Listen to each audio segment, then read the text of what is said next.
These doors are not doors that we could open in and of ourselves. This is entirely God working for His kingdom glory. We've just been available, and God has just used us to be able to help those that are already doing His work. Hi, I'm Ben. I'm Rachel. And we're a part of the Middle East team. So January of 2021 is when we deployed, but in June of that year, there was a massive fire in one of the IDP camps just down the road from where we are.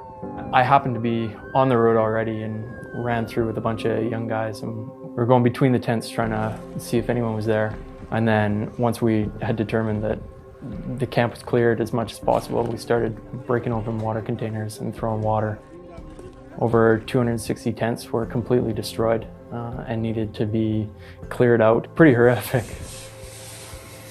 We happened to have a prayer meeting that night with one of the churches. They were there right in the midst of it praying with us. They came and said, how do we help? How do we support after that? So we had resources in place to be able to start with the restoration of the camp and the cleanup.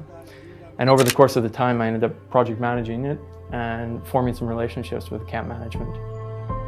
About May of this year, I got a phone call asking me to come into the office, and they sat us down and said, we really like what you're doing, and we want to continue working with you further. So we want you to have a permanent place within one of the camps here, which was phenomenal. So the next day, I hopped in the car with the woman that oversees all the camps and the driver. She turned and looked at me at one point, and she's like, "Who do you know?" I was like, "Well, what do you mean?" She's like, "Do you know how long the waiting list is for this center? Do you know how many proposals I have sitting on my desk of people that have intentions of working here, that have been fighting and clamoring for this space? You don't have an organization. You don't even have a proposal. So who do you know?" So I kind of chuckled and I said, "Well, that's a longer story." Before we even arrived, we knew that someone that we had met was already running a center within the city, offering trauma programming. She's a counselor.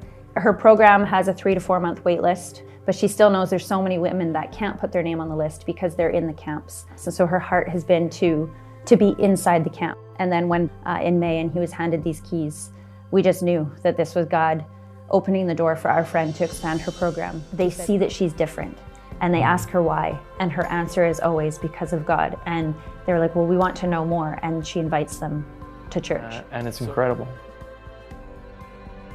We will never be able to have the same impact as a local person in their own culture. The local believers there, while there's few, they're grinding away for the sake of the kingdom, day in, day out.